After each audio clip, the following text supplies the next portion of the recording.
UPSC, ABPSC పరీక్షలలో హీనయాన బౌద్ధ మతం మీదను మరియు మహాయాన బౌద్ధ మతం మీదను విడివిడిగా ప్రశ్నలు వస్తున్నాయి.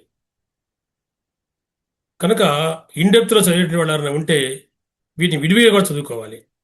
అందులో భాగంగానే నేను ఈ వీడియోలో హీనయాన బౌద్ధ మతానికి చెందినటువంటి అంశాలు చెప్పబోతున్నాను. ఎక్కడ వీడియోని స్కిప్ చేయమాకండి, నోట్స్ చక్కగా రాసుకోండి, మీకు మంచి మార్కులు వస్తాయి. డిస్క్రిప్షన్లో మ్యాటర్ కూడా ఫాలో అవ్వండి. హీనయాన బౌద్ధ మతం. హీనయాన బౌద్ధ మతం గౌతమ బుద్ధుడిని సర్వశ్రేష్ఠ మానవుడిగా స్వీకరిస్తుంది, అంతేగాని ఆయన్ని భగవంతుడిగా అంగీకరించదు. నిజానికి హీనయాన బౌద్ధ మతము భగవంతుని యొక్క అస్తిత్వాన్ని గుర్తించదు. ఉపనిషత్తులు ప్రవచించేటువంటి ఆత్మ సిద్ధాంతాన్ని ఇది ఒప్పుకోదు. కనుక హీనయాన బౌద్ధ మతము గౌతమ బుద్ధుడు ఏమైతే చెప్పాడో అర్హంతగా మారాలి. ప్రతి వ్యక్తి కూడా అర్హంతగా మారడం అంటే ఈ జీవమరణ సైకిల్ నుంచి తప్పుకోవాలి, జరామరణ చక్రం నుంచి తప్పుకోవాలి. ధ్యానము, పవిత్రత, నిశ్చలత్వం ద్వారా దీన్ని సాధించాలని గౌతమ బుద్ధుడు ఏవైతే చెప్పాడో చేశాడో అది మాత్రమే ప్రామాణికంగా వీళ్ళు తీసుకుంటారు. వ్యక్తి తన యొక్క జ్ఞానం కొరకు ప్రయత్నం చేయాలి. ఎవరైతే వ్యక్తి తన యొక్క జ్ఞానం కొరకు ప్రయత్నం చేస్తాడో, పొందుతాడో అతన్ని అర్హత్ అంటుంది హీనయాన బౌద్ధ మతం. కనుక హీనయాన బౌద్ధ మతము అర్హత్ సిద్ధాంతాన్ని నమ్ముతుంది. ప్రధానంగా వీళ్ళు బౌద్ధ మతంలోని త్రిపిటకాన్ని మాత్రమే విశ్వసిస్తారు. త్రిపిటకాలు పాళీ భాషలో ఉన్నాయి. పిటక అంటే బుట్ట అని అర్థం, బాస్కెట్ అని అర్థం. మొదటి బౌద్ధ సంగీతంలో వ్రాయబడినటువంటి వినయ పిటక కానీ సుత్త పిటక కానీ, మూడవ బౌద్ధ సంగీత నాటికి సంకలనం చేయబడినటువంటి అభిధర్మ పిటక కానీ వాళ్ళ రోజుల్లో తాటాకుల మీద రాసి ఒక బుట్టల్లో పెట్టి తీసుకెళ్లారు కాబట్టి వాటిని పిటకలు అంటారు. కాబట్టి మొదటిది వినయ పిటక. వినయ పిటక బౌద్ధ భిక్షువులు ఏ రకంగా జీవించాలో, ఎటువంటి ఆహారాన్ని స్వీకరించాలో, వస్త్రధారణ చేయాలో, ఎప్పుడు వాళ్ళు ధ్యానం చేయాలో, ఇటువంటి అన్ని కూడా చక్కగా వివరిస్తుంది. అలాగే పాటించాలంటారు హీనయాన బౌద్ధ మతస్థులు. దాన్ని దాటకూడదంటారు. రెండవ ముఖ్యమైనది సుత్త పిటక. మనం చెప్పుకున్నాం, ఉపాధి వినయ పిటక రచిస్తే మొదటి బౌద్ధ సంగీతంలో సుత్త పిటకని ఆనందుడు రచించాడని పాళీ భాషలోనే. అదే మొదటి బౌద్ధ సంగీతంలో. సుత్త పిటకలో 5 భాగాలు ఉన్నాయి. మొదటిది దిఘా నికాయ, 2 మధ్యమ నికాయ, 3 సంయుక్త నికాయ, 4 అంగుట్టర నికాయ, 5 కుండక నికాయ. సుత్త పిటకలో గౌతమ బుద్ధుని యొక్క ఉపన్యాసాలు ఉన్నాయి. ఆయన జీవించిన కాలంలో ఏవైతే పెద్ద పెద్ద ఉపన్యాసాలు ఇచ్చాడో అవన్నీ దిఘా నికాయలో ఉన్నాయి. దిఘా అంటే దీర్ఘ. దిఘా నికాయలో పెద్ద పెద్ద ఉపన్యాసాలు ఉన్నాయి. మధ్యమ నికాయ, ఒక స్థాయి ఉపన్యాసాలు మధ్యమ నికాయలో ఉన్నాయి. సంయుక్త నికాయ, సంయుక్త నికాయలో ఇంకొంచెం హ్రస్వ ఉపన్యాసాలు ఇటువంటివి ఉన్నాయి. లేదా ఏదన్నా ఎవరైనా ప్రశ్నలు అడిగితే సమాధానాలు చెప్పినవి ఇందులో ఉన్నాయి. అలాగే అంగుట్టర నికాయ. ఈ అంగుట్టర నికాయ ఒక రకంగా సామెతలు లాంటివి. ఆయన మాటల్లో నుంచి వచ్చినటువంటి వాటిని సామెతలుగా అనేక మారిని. అటువంటి సామెతలు లాంటివి మళ్ళీ తిరిగి ఇందులో ఉంటాయి. కుడ్డక నికాయ. కుడ్డక నికాయలో జాతక కథలు ఉంటాయి.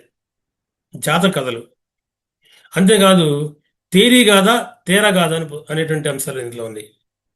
తేరీగాథ అంటేనేమో మహిళా భిక్షువుల యొక్క సంఘటనలు, జీవిత సంఘటనలు. తేరగాథలోనేమో పురుష భిక్షువుల యొక్క జీవిత సంఘటనలు. అంటే వారు ఎవరైతే గౌతమ బుద్ధుని యొక్క శిష్యులు ఉన్నారో వారి జీవితం నుంచి అంశాలు కూడా దీంట్లో ఉంటాయి. ఇవన్నీ కలిపి సుత్త పిటక. కనుక ఇందులో ఏవైతే ఉంటాయో అవే పాటించాలి. గౌతమ బుద్ధుడు ఏవైతే చెప్పాడో వాటినే పాటించాలి తప్ప మిగతాయి కాదనేటువంటిది హీనయాన బౌద్ధ మతంలో మనకు కనిపించేటువంటి ఒక అంశం. వీరు విగ్రహారాధన నమ్మరు కాబట్టి విగ్రహాలోపంలో గౌతమ బుద్ధుని చెక్కకూడదు. క్రీస్తు శకం మొదటి శతాబ్దం వరకు కూడా గౌతమ బుద్ధుని యొక్క జాతక కథలు, అతని జీవిత విశేషాలు శిల్పాల రూపంలో వచ్చినాయి, కానీ గౌతమ బుద్ధుని విగ్రహం ఎక్కడా కూడా లేదు. చూడండి, ఆయనకు జననాన్ని చూపించాలి, ఇక్కడ శిల్పం చెక్కాలి. మహామాయ విగ్రహం చెక్కుతారు, ఇబ్బంది లేదు, కానీ గౌతమ బుద్ధుడి యొక్క విగ్రహం చెక్కరు. కనుక ఈయన జననాన్ని సూచించాలి అంటే ఒక లుంబిని పొద వేస్తారు. ఆ లుంబిని పొద మాత్రమే ఆ శిల్పంలో ఉంటుంది. అక్కడ గౌతమ బుద్ధుడి విగ్రహం ఉండదు. ఈయన మహాభినిష్క్రమణాన్ని చూపించాలి అంటే కంతకని గుర్రం ఉందని చెప్పుకున్నాం మనం. ఆ గుర్రము బొమ్మ వేస్తారు అంతే. గుర్రం పైన గౌతమ బుద్ధుడి విగ్రహం ఉండదు.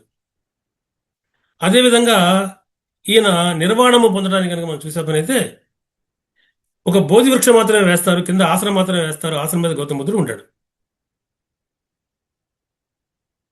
అదేవిధంగా ఈయన మొదటి ఉపన్యాసము ధర్మచక్ర పరివర్తనాన్ని చూపించాలి అంటే మనకి సారనాథుల జింకల పార్కులో అక్కడ ఈ చక్రం వేస్తారు తప్పితే గౌతమ బుద్ధుడిని వేయరు. అదేవిధంగా ఈయన యొక్క మహాపరినిర్వాణం కుశీనగర్లో మరణించారు కాబట్టి ఆ సన్నివేశాన్ని వేసేటప్పుడు కేవలం అక్కడ ఒక స్తూపం మాత్రమే వేస్తారు. స్తూపం అనేది మరణానికి చిహ్నం బౌద్ధంలో. ఇట్లా కొన్ని సంకేతాల రూపంలో మాత్రమే వేస్తారు. ఎగ్జామినేషన్లో ఈ సంకేతాల మీద రకరకాల ప్రశ్నలు వచ్చినాయి. ఏ సంకేతం దేని గుర్తు అని. ఖచ్చితంగా 3 రోజుల క్రితం జరిగే యూపీఎస్సీ పరీక్షల్లో కూడా ఆ, ఆసనం ఉంటే అది దేని తెలియజేస్తున్న ప్రశ్న వచ్చింది. మీకు నేను ఎక్స్ప్లెయిన్ చేశాను కూడా. కాబట్టి ఈ రకమైన ఆలోచన అయితే ఉండే కొంది గాంధార శిల్పి రావడము, గాంధార శిల్పి రీతిలో మొట్టమొదటిసారిగా గౌతమ బుద్ధ విగ్రహాలను చెక్కడము, ఆ తర్వాత అలవాటు అవడం అనేది వేరే విషయం. కాబట్టి గౌతమ బుద్ధుని యొక్క జీవితాన్ని మాత్రమే ప్రమాణంగా తీసుకుని వీళ్ళు బౌద్ధాన్ని నడపాలని భావించేటువంటి ఒకనొక శాఖే థేరవాద శాఖ లేదా హీనయాన శాఖ. ఇది ఉండే కొంది ప్రజల్లోకి వెళ్ళడం కూడా ప్రారంభమైంది. మనకి క్రీస్తు పూర్వం మొదటి శతాబ్దం నాటికి గ్రీకు రాజు మినాండర్ కనపడతాడు. మినాండర్ని భారతీయ సాహిత్యము మిలిందుడు అని పిలుస్తుంది. మిలింద. ఈ మినాండర్ని నాగసేన అనేటువంటి థేరవాద బౌద్ధ మతస్థుడు హీనయాన బౌద్ధ మతంలోకి మార్చాడు. కాబట్టి బౌద్ధమత ఉపన్యాసకుడు నాగసేనుడు ఆయన తన ప్రభావంతో మిలిందుడిని మినాండర్ని బౌద్ధ మతంలోకి మార్చినట్టు అంశం. ఆ సమయంలో వీళ్ళిద్దరి మధ్య సంభాషణ జరుగుతుంది. మినాండర్ రకరకాల ప్రశ్నలు అడగటం, దానికి ఈయన సమాధానాలు చెప్పడము బౌద్ధ మతానికి సంబంధించిన అంశము ఇది కనపడుతుంది. నాగసేనుడు తర్వాత రోజుల్లో తాను ఏ రకమైన ప్రశ్నల్ని సమాధానాలు చెప్పాడో వాటితో కూడి ఒక పుస్తకం రాశాడు. ఆ పుస్తకం పేరే మిలింద పన్హా. ఈ మిలింద పన్హా అనే పుస్తకాన్ని నాగసేనుడు పాళీ భాషలోనే రచించాడు. హీనయానం అంతా కూడా పాళీ భాషనే విశ్వసిస్తుంది. కనుక మిలింద పన్హా అనే పుస్తకం ఏ భాషలో ఉంది అంటే సమాధానం చెప్పాల్సి ఉంటుంది పాళీ భాషలో. మిలింద పన్హా గ్రంథాన్ని ఎవరు రచించారు అంటే సమాధానం చెప్పాల్సి ఉంటుంది నాగసేన బౌద్ధ భిక్షువు, హీనయాన బౌద్ధ భిక్షువు. మిలింద పన్హా ప్రధానంగా దేనికి సంబంధించింది అంటే బౌద్ధ మతానికి సంబంధించింది. ప్రత్యేకంగా మిలిందుడు ఏ ప్రశ్నలు అయితే అడిగాడో, ఏ సందేహాలు అడిగాడో వాటికి సమాధానాలే మనకి దీంట్లో కనపడతాయి. కనుక హీనయాన బౌద్ధ మతాన్ని ఇచ్చింది మిలింద పన్హా మరొక అద్భుతమైన పుస్తకం. దీంతో పాటుగా ఈ హీనయాన బౌద్ధ మతము శ్రీలంకకి, మయన్మార్, కాంబోడియా, వియత్నాం ఇటువంటి అనేక ప్రాంతాలకు తర్వాత రోజుల్లో వ్యాపించింది. అశోకుడి కాలం నుంచి వ్యాపిస్తే ముఖ్యంగా సిమళ సాహిత్యం మనకి ప్రధానంగా కనబడుతుంది హీనయాన బౌద్ధ మతానికి సంబంధించి. హీనయాన బౌద్ధ మతానికి సంబంధించిన పుస్తకాలు 2 దీపవంశ, మహావంశ అనేటువంటి పుస్తకాలు రాయబడ్డాయి సిమళ దేశంలో. ఈ 2 కూడా పాళీ భాషలోనే ఉన్నాయి. దీపవంశ అశోకుడు తన యొక్క కుమార్తె మహేంద్ర సంఘమిత్రులని సిమళ దేశానికి పంపిస్తే అక్కడ బౌద్ధ మతం ఏ రకంగా వ్యాపించిందో ఈ 2 పుస్తకాలు తెలియజేస్తాయి. అంతేకాదు దీపవంశ శ్రీలంకలో ఏ ఏ రాజులు బౌద్ధ మతాన్ని ఆదరించారు, ఏ రకంగా అభివృద్ధి చెందింది, స్తూపాలు ఆరాపాలు ఏ రకంగా కట్టబడ్డవో కూడా వివరిస్తుంది. ఇది మొదటి పుస్తకం దీపవంశ. తర్వాత రోజుల్లో అది 3-4 శతాబ్దాలకి క్రీస్తు శకం 3-4 శతాబ్దాలకు చెందినది దీపవంశ. 5వ శతాబ్దం నాటికి